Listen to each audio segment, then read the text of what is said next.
Hi, it's me, Julie Rogers Pomilia, and I wanted to share with you a few items of my grandparents who were Roy Rogers and Dale Evans. They were TV stars. They had their own TV show in the 50s. They did, I don't know, over 80 movies together, Westerns, when the B Westerns were really popular, which is funny because, the B Westerns are kind of I don't know, people kind of laugh at them or say, oh yeah, it was just a B Western.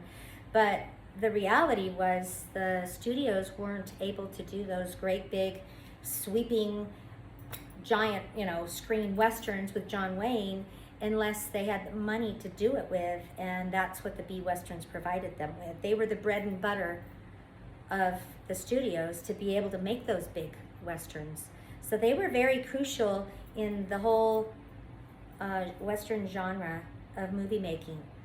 So I'm pretty proud of them for that. But more than that, I'm proud of them for the kind of people they were, because they were amazing grandparents, first of all. And they were, I know it gets said a lot by me and the other people in the family, but they were the same on and off screen. They were very real people, authentic, very accessible. And they weren't playing some part and then they were somebody else in real life. They were really that wonderful.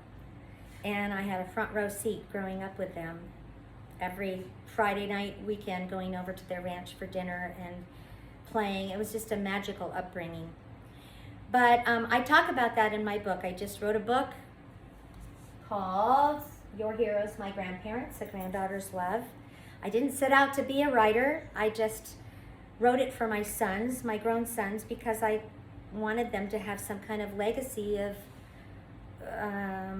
who their family was. Because in their generation, they don't really know who Roy Rogers was, most of them. And so I wrote it for my sons, and along the way, people found out I was writing it, and they said, no, you need to get it published because you have such great stories. So I did, and found a publisher, got put on Amazon, and before you know it, I guess I'm an author.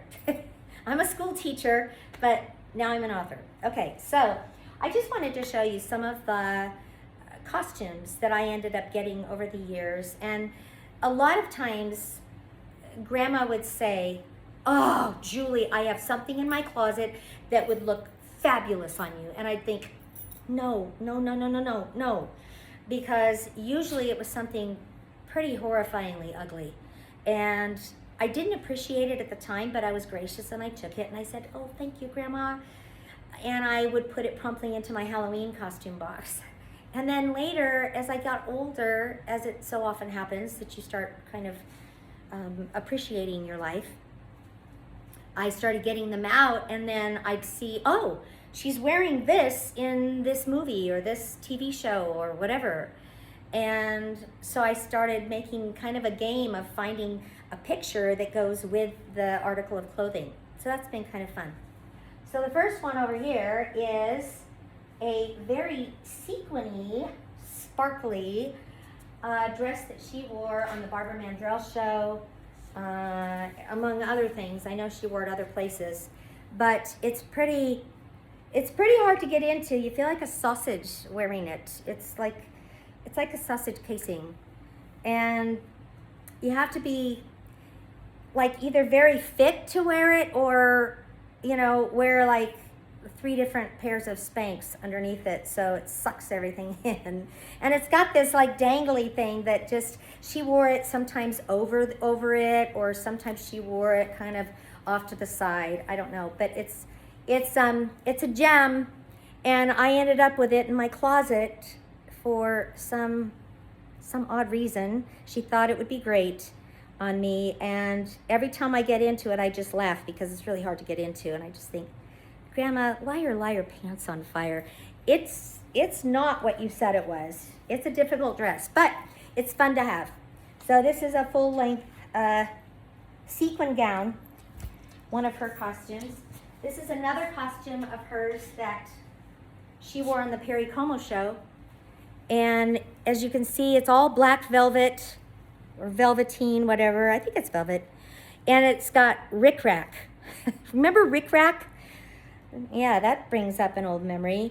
And she had 2 tops to go with this, jackets. This is actually a zip-up jacket, and you can wear a shirt underneath it if you want to, or you can just wear it plain. And she had one that was like a scoop neck design with the Rick Rack, and then one that's more pointed, and this is the one she gave me. And then she wore this skirt. The skirt is super full. It's like one of those dresses they wear for like Cinco de Mayo, and it just, you twirl, and it's really a big dress. I like it.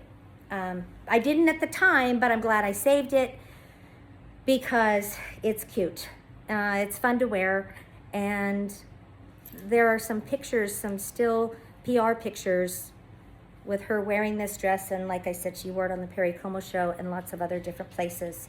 So that's another one. Now, the last thing of Grandma's are her cowboy boots. This is a very interesting story because when I was in college, she asked me to go clean out her attic upstairs and go pile together a bunch of stuff to take to Salvation Army. And when I was up there, I found all kinds of stuff, put them in boxes. But among the things I found up in the attic, I found 2 pairs of boots that were hers, and they're obviously worn. And they're kind of worn on the backs too. They're not really in good shape, but I could tell that these were the boots that she wore on their TV show, the Roy Rogers show in the late 50s. And I actually found a picture of her wearing these on that show. So that kind of solidified it. I knew she wore these a lot because they're very well worn out. But having the picture was kind of special. I don't know if you can see it, but the tags on the inside say Dale Evans in the tag. Anyway, I brought these 2 pairs of boots, this pair and a dark blue pair that had stitching all over them. And I said, what do you want me to do with these, Grandma? And she said, oh, just donate them. And I said, do you think I could just have one of these pairs of boots? Because there's so much history attached to these. There's so many stories. And she said, you want those old boots? I said, well, yeah, they're cool. They're kind of cool. And she said, well, you can have one pair, but don't forget to donate the other pair because somebody's going to need shoes that goes to Salvation Army. I just thought, you are so cute. You have no idea what people think of you and how they would love to have a pair of your boots. And the other boots that got donated that day had Dale Evans and the bootstraps. And when I went home that weekend, I got in the car, I put these boots, set them right beside me on the seat next to me. I thought about the other pair of boots that I had just taken to the Goodwill or to the Salvation Army. And thought, somebody somewhere is going to be wearing that other pair of boots with, that were Dale Evans. And it said so in the bootstraps. So I thought that was kind of a fun memory. So these are her boots. And they're very uncomfortable, by the way. Size 5, 5.5. I wear size 6. I used to be able to get into them, but you can only walk around in them for about 15 minutes and then you're dying and you have to take them off because they're so uncomfortable, and there's no padding in these at all because they're old. They didn't, I don't know, I guess they didn't really think about comfort that much, but I don't know how she ever wore these and did their show in them. The other 2 things I have are Grandpa's, and this is one of his nudie shirts.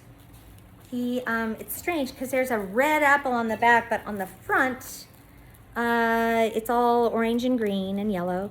And obviously there's this leather fringe with rhinestones. And actually to take it to the cleaners, if you're going to take it to the cleaners, these are buttons. And this whole fringed part unsnaps, and then you snap it back on. But I have never had the courage to take it in to be cleaned because I'm just afraid something's going to happen to it, and I keep having these keep falling off because it's kind of brittle, and so I want to be really careful. He had a lot of these shirts that zip up the side. Here's a zipper on the side, and that presented a problem to me one time when I was wearing it in a parade in Lone Pine, because little did I know, as I'm raising my arms, waving to the crowd, I started out so hot. It was a hot day.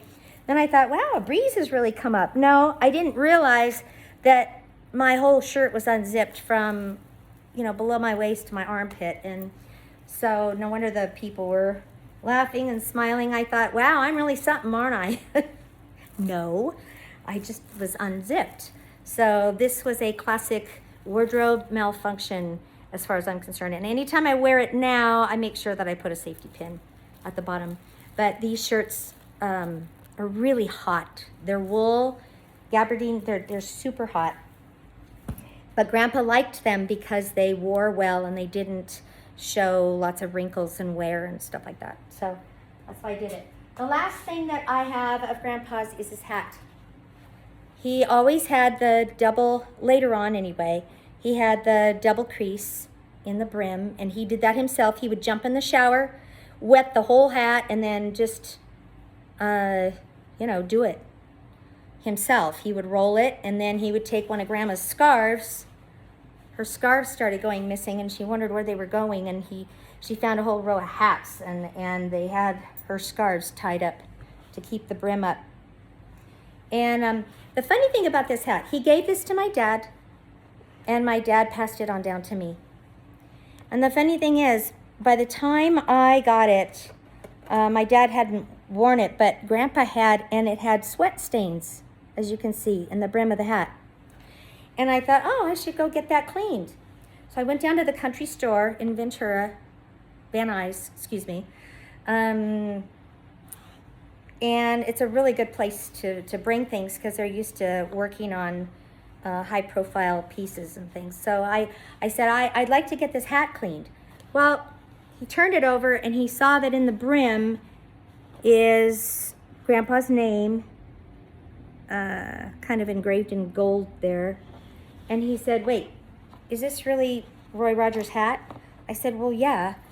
And he said, and you want to take the sweat stains out? I said, well, yeah. And he said, are you kidding me? I'm not going to take those out. No way. You want those in. And I said, I want them in? Why?